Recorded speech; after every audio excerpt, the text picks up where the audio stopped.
The Ukrainian Secret Service, the SBU, detained a Russian agent in Slavyansk who was gathering intelligence for the Russians and was planning to join the ranks of the occupation forces. Slavyansk is a frontline city. 20 kilometers to Lyman, 30 kilometers to Bakhmut. You would think that Ukrainian and Russian forces are fighting each other in the background of that video, right? Well, no. As the most advanced Ukrainian unit in that area, we were witnessing Russian soldiers shooting at each other's position for a couple of hours. All we had to do was sit back and watch.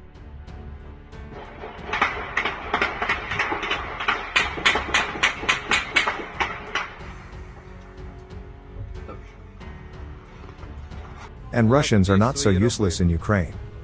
Биба и Боба, два долбоеба, блядь, копают нам с Тарасом Витальевичем блиндаж.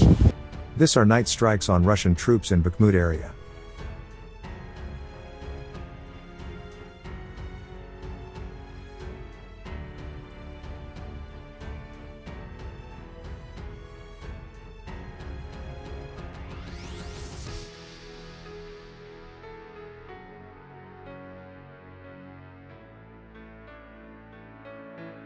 Major Vadim Kodak, from Ukrainian 4th Tank Brigade, describes his experience of training on Leopard tanks in Poland so far. На сьогоднішній день я можу сказати, що машина дуже якісна, дуже хороша, і саме те, що мені подобається, вона дуже сподобалась нашим солдатам.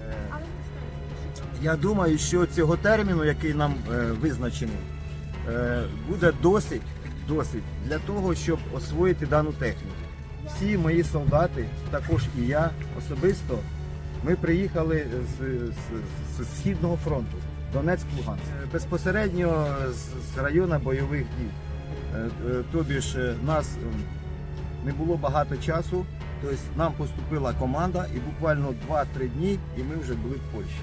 На даний час нам дуже бракує бронетехніки.